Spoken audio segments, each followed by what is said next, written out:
আসসালামু আলাইকুম ওরহমতুল্লাহি বারকাতুহ। চলে আসলাম আরেকটি নতুন ভ্লগ নিয়ে।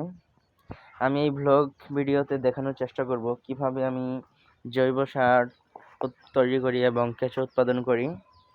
আমি এরকম একটা সাফড়া তৈরি করে নিয়েছি, ঘর তৈরি করে নিয়েছি।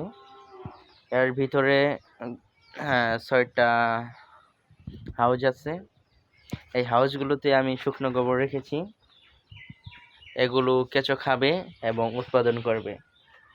এগুলো ফসলের জন্য অত্যন্ত উপকারী, খুবই ভালো। এগুলো ফসলের জমিতে দিতে পারলে উৎপাদন খরচ কমে যাবে এবং উৎপাদন ভালো হবে, অর্গানিক হবে। প্রথমে আমি এই সারগুলোকে সংগ্রহ করি কিভাবে। প্রথমে আমি গোবর সংগ্রহ করি, কাঁচা গোবর, গরুর মলগুলো সংগ্রহ করি। এরপর এখানে রাখি এবং এগুলো শুকিয়ে গেলে এই হাউসগুলোতে রাখি। এই হাউসগুলোতে রাখলে কেঁচো এগুলো খাই, প্রচুর খাই। আমার এই 6টা হাউজে প্রায় 30 থেকে 40 কেজি কেঁচো আছে নতুন অবস্থায়।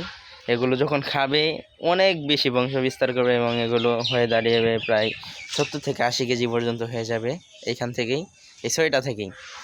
আমি চাই সকল কৃষকের বাড়িতেই এরকম একটা হাউস থাকুক, এই কেঁচো উৎপাদন এবং জৈব সার উৎপাদনের একটা হাউস থাকুক। ভিডিওটি দেখার জন্য আপনাদের অসংখ্য ধন্যবাদ।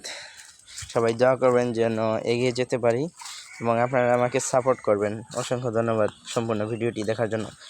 এরপরে আমি ভিডিও নিয়ে চলে আসব কিভাবে কেঁচোগুলোকে উঠাই আমি, এরপরে জৈব সারগুলোকে বিক্রি করি, এগুলো নিয়ে আসবো।